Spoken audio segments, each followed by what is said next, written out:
What's going on, everyone? So, per ESPN, Tim Bottoms, as well as Brian Windhorst, the Lakers have shown little signs of aggression in trade talks with opposing teams thus far. The Lakers have shown I think it's supposed to be resistance, typo there in the article, but resistance to put their future first-round picks into trades in recent seasons, and there's no indication that position has shifted, again, per Windhorst and Bottoms. This came in the aftermath of Anthony Davis saying, like, hey, we need a trade, that we believe we're a piece or two away, go get a center. And so people are taking this, and this article was clearly prior to that. Also, again, the Lakers have said publicly that they're open to trading their first. However, the Lakers aren't just going to give their first just to give their first, right? And it begs the question of who's out there. Like Jovan Buha even talked about this not too long ago, and I covered it. And, he even said that, like, the Lakers are reluctant to trade their first, that they're probably not going to trade their first, but it's not because they're not necessarily willing to trade. It's just who is out there that is worth them trading their first, right? Like, supposedly, Nikola Vucevic, you can have for multiple seconds. So why would you give up a first when you can get him for multiple seconds, right? Now, I do think if that right piece does become available. Again, Rob Pelinka has said publicly on 3 occasions now that he's willing to trade the first for the right pieces, for the right moves. Or if you could get multiple players, right? Like, would he be willing to give up a first if you could get an Ayo and a Vucevic? I believe he would. Right? But if it's just Vu, why would you trade a first for just Vu when no one else is willing to give it up? It's the same thing, right? Like Dorian Finney-Smith. Right? One, it is worth noting, as soon as reports came out that the Lakers weren't going to make a trade, that the Lakers, might not do anything, literally like hours later, the Lakers traded for Dorian Finney-Smith. So that's just something to keep in mind. I do believe the Lakers are going to make a trade. As soon as they traded for Dorian Finney-Smith, I was like, okay, they're going to make another move. My concern was if they traded for like a Valanciunas, right? Because they could be like, hey, we got the center. We got what many people want and believe is the biggest need. We made Anthony Davis happy, right? Like, I could just see them doing a Valanciunas and then standing pat. But now that they got the hardest piece to acquire, in my opinion, which is a 3-and-D wing, I just think that they're going to make another move. It's just, will it be the moves necessary to put us where we need to be? Will they be able to pull off the trades necessary to really get us where we want to go, which is a championship? But as far as, going and making a move for some of these guys, again, who's really worth, like even Bruce Brown, you're not giving up a first for Bruce Brown, right? Like a couple seconds, maybe a pick swap, just because, like, let's say you take your 2 seconds and you trade for Vucevic, right? And like now let's say you do a pick swap or something like that, fine. But you're not trading like an unprotected first for guys that can be had for seconds, right? And even in the Dorian Finney-Smith trade where I was getting at, right, is, they were adamant about a first for him. Same thing with Dennis Schroeder. And then look what happened. They ended up taking on multiple seconds, right? As we inch closer to the trade deadline, I do think some of these prices are going to come down. Some of these teams are going to want to move off of guys. Some of these teams are going to have, because the market is what dictates it, right? Like, your item that you want to sell is only as valuable as someone's willing to pay for it. Right? You could want $100,000 for a keychain, but if no one's willing to give you that, well, then keep it, right? Otherwise, if you really want to sell it, you're going to have to sell it for the market demands, right? Like, so that's the thing, is that I don't think the market's going to demand first or multiple firsts for most of these guys that are on the market, as we've already seen with some of these trades that have gotten done. I think the Lakers are needing to continue to remain patient, right? Rob Pelinka doing his due diligence. There are reports that have came out that he's doing his due diligence. Right now, it's just you're having the conversations, right? You're not going to play your best hand right out the gate.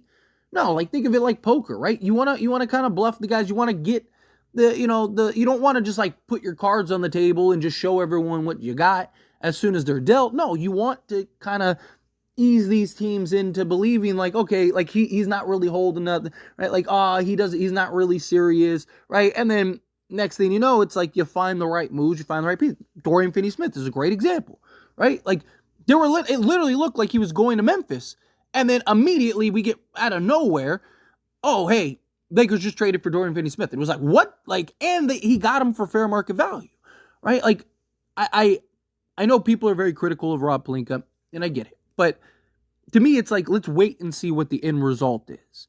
Right? Like, if he goes and pulls off, like I said, a Nikola Vucevic and a Bruce Brown, right? Like, all of a sudden, things really change for this team, right? Or if you can get an IO in a deal or whatever, right? Like, there's a lot of things that can happen. Now, if he does stand pat and does nothing, well, then now we have a problem, and we'll talk about it accordingly. But to me, it's just like, Rob's doing what he's supposed to be doing. You know, all these teams value these guys, all these teams, right? Great example is like the Walker Kessler situation, right? Like, there's so much talk about, you know, Lakers are very adamant about Kessler, but every time they call, it was the same thing with Russell Westbrook 2 years ago, right? It was, you have to give up 2 unprotected firsts just to get off of Russ. It's not even counting getting players back. That's just solely to get off of Russ, right? And then what ended up happening? In the end, he was able to get it for just a protected first. Not multiple, just one, right? Because he was doing well by being patient and waiting for these prices to drop, waiting for teams to go, all right, fine, let's just get off of this, or let's just make this move, or we'd rather get something another. There's a lot of guys out there, like Bruce Brown, for example, right? Like, Toronto's losing him for nothing. And he's probably going to go sign with the Lakers in the offseason. So if you're Toronto, it's probably in your best interest, like, hey, if we're going to lose him for nothing in the offseason, whether he goes to the Lakers or he goes somewhere else, right, we'd rather get a second for him than nothing. And, you know, maybe we get a piece or two that we can trade down the road, or that maybe can help, right? If you can land a Rui for them, like, Rui does make sense for them, but also he's an expiring contract next season. So he's a guy that you can look to leverage to pull off a trade at some point, right? Like, some of these teams are going to look at the situation and go, like, okay, we need to do something, right? But with Anthony Davis putting pressure on the center spot, I think the Lakers are going to go try to make a move for a center. I don't believe that. So for a long time, I was like, and I still feel this way, I think perimeter is the most important. Like, if they can get like 2 guys that can defend out on the perimeter and switch, and, you know, 2-way guys, right, out on the perimeter, I still think that's a huge priority. The backup center spot, like I've always maintained, is I don't think, like, obviously if you can get it within the thick of everything else that you're doing, right, then fine. But I don't think it's something that is like so dire that you have to get it done. But now that Anthony Davis has put pressure on the Lakers to now go and acquire a center, you have to now get a starting caliber center, right? So a Jonas Valanciunas, I don't believe makes sense anymore. For a long time, I believed he was the most likely center to be a Laker, and I, have maintained that if Lakers really just want a backup, then yes, I still think he's most likely. But if they really want to appease Anthony Davis at this point, I really think it comes down to 2, maybe 3 centers, and I think that's Walker Kessler, obviously, Nikola Vucevic, and then maybe a Clint Capella. I think maybe you could argue Clint Capella. I still would prefer Clint in a backup role off the bench, but I think, because he's just not the guy he was like back in the Houston days or anything, but he's still one of the better offensive rebounders. He can still block the occasional shot, right? Like, I think he'd be fine in a starting role if you had to. Again, not really my favorite, but I think you could pull it off. Outside of that, I think that's it, right? Because like a Day'Ron Sharpe, who I would still love to have, he's just not worth starting. Right? He's not experienced enough. He's not quite what you're looking for. I think he's a guy that could get there, but I think you need a very specific center. Kessler is all defense, limited offense.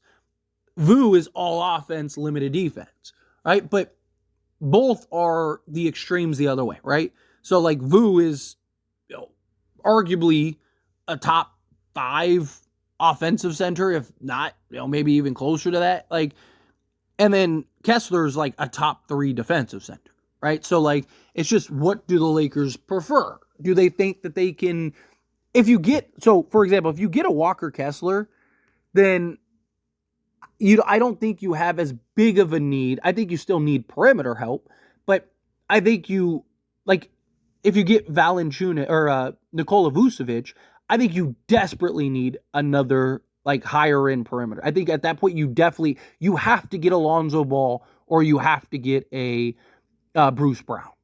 because you're going to need all the perimeter help and defense and guys that can funnel to Vucevic as possible. Where if you get a Walker Kessler, I still would like a Bruce Brown or something like that. I still think, but if you can get, a Kessler and a Sexton, right? Or, then, I mean, you could still go get a Bruce Brown or something, but like, if you could get Kessler, I think you could get away with adding some depth if you wanted to go that route, just because Kessler can hold his own on the interior and defensively and, protect the rim and all that stuff. Where Vucevic, you have those concerns. Like, can he hold up? If Anthony Davis is patrolling out on the perimeter, can Valanciunas be a guy that, or if Anthony Davis is on the bench, can Valanciunas be a guy that can protect the rim well enough, right? So at that point, in my opinion, I think you need to have like the defensive pieces around him, right? So, for example, say AD is on the bench, right? I think you need to have like, if you were to get, say, a Bruce Brown, right? I think you need to have like a Bruce Brown with like a Max Christie, a Dorian Finney-Smith, and then, if you still have if you got Bruce Brown, you wouldn't have Vando, but right, like you need to get those kind of pieces to where they can defend, and you have all this defense around Vucevic to where guys are able to funnel and keep guys in front of him, and now they don't have to worry about like, okay, well, if Reeves is just getting blown by, or if Vincent is just getting blown by or whatever, now Vucevic is on an island by himself. Can he hold his? But I do think that the Lakers are going to pull off a trade. I do think now they're probably going to pull off a center trade. I do think that this is something that we'll see get done.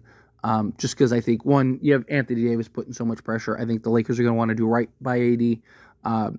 And then two, right, a center does make sense. Like, if you can get a starting center, I do have my concerns, again, about LeBron playing the three. But I think, you got to do something, right? So, do you make and pivot and make the move for that? I don't know. Anyway, as always, this is a discussion. Pass question you. Let me know your thoughts and opinions down in the comments below. What do you think? How do you feel? What are your thoughts? Do you think that the Lakers should pull off the move? Do you think, no, don't pull off the move? Stand pat at the center's position? Or do you think, like, no, you got to appease Anthony Davis? However you feel, whatever your thoughts are, I'd love to hear it either way, so let me know down in the comments below. That being said, if you haven't liked this video, hit that like button. Helps me a lot. Helps me enjoy these types of videos, and I truly appreciate it.